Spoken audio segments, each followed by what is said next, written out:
what I would like is Andy Burnham, now he's in actual post, to actually, people who come on small boats are in a secure location to protect them and also to protect us, and get documented until they've been documented and then either authorised or unauthorised.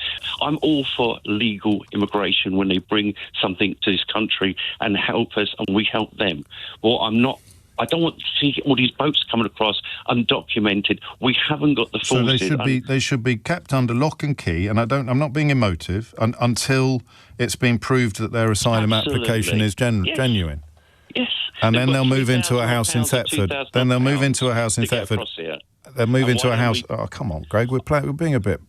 Well, why don't they go do it the legal route? You can't.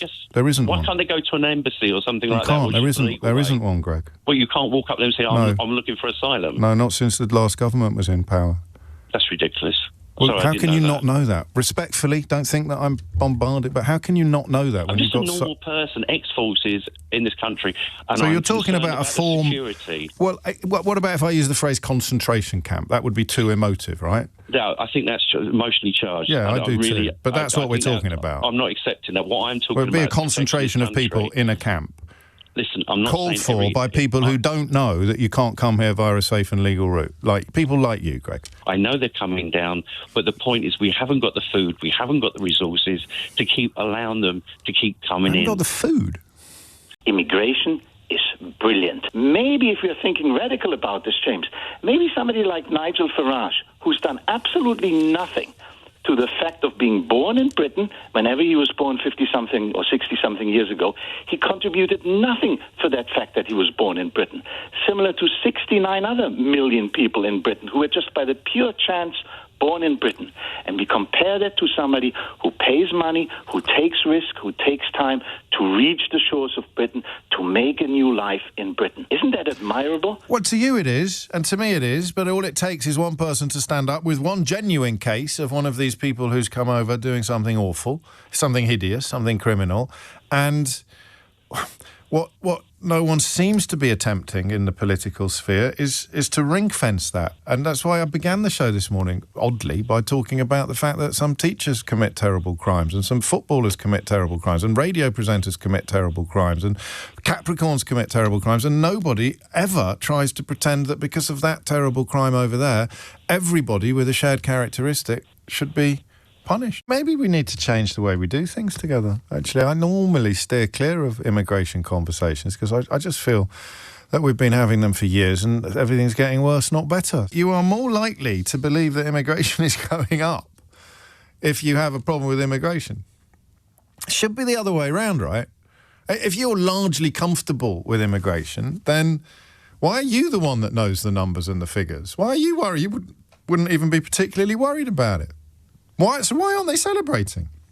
The narrative is identical across the media and the political world. The narrative is identical to what it was like when the figure was 744,000 as opposed to the figure last year, which was 170,000. How can the conversation have the same amount of heat and anger if it's come down by that sort of factor and is still going down now? Answer: read that Daily Mail article about small boats doubling 5 years, record high Labour, when it was actually describing a country in which coming here via small boats has gone down by 44% in the last year. So they can't write about that, so they're going to write about how the boats have got bigger. So maybe that's what we should just do more. Talk about it more and hope that you reach people who didn't realise there are no safe and legal routes, didn't realise numbers are coming down, not just of the small boats, which have come down by quite a lot, but also of legal migration, which has come down by a hell of a lot. Just keep talking, keep telling the truth. If you're already on British soil, then you will be, I suspect, absolutely overjoyed to learn that the overall figure has come down from 700 and something thousand or possibly higher down to 170,000. So the news for people who are obsessed with immigration figures should be all good. But of course it doesn't seem to work like that, does it? And here's the reason why. And it comes from 1971 when Jonathan Miller was debating immigration's impact on society with Enoch Powell on the Dick Cavett show. And Man, if you're looking for a hero, here's Jonathan Miller. Nobody seriously imagines that if 2/5 of Birmingham consists of a first generation of descendants born here, of people from the West Indies, from Africa, and from Asia, there will not be a profound difference between that part of the population and the rest.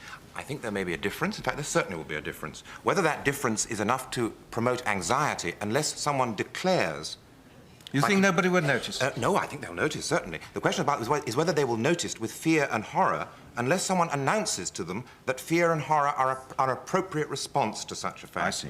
There you go. That was Jonathan Miller speaking in 1971 with Enoch Powell, acknowledging that, demographic change happens, but unless people are putting a lot of effort into persuading others that they should greet the change with fear and horror, then the fear and horror need not happen.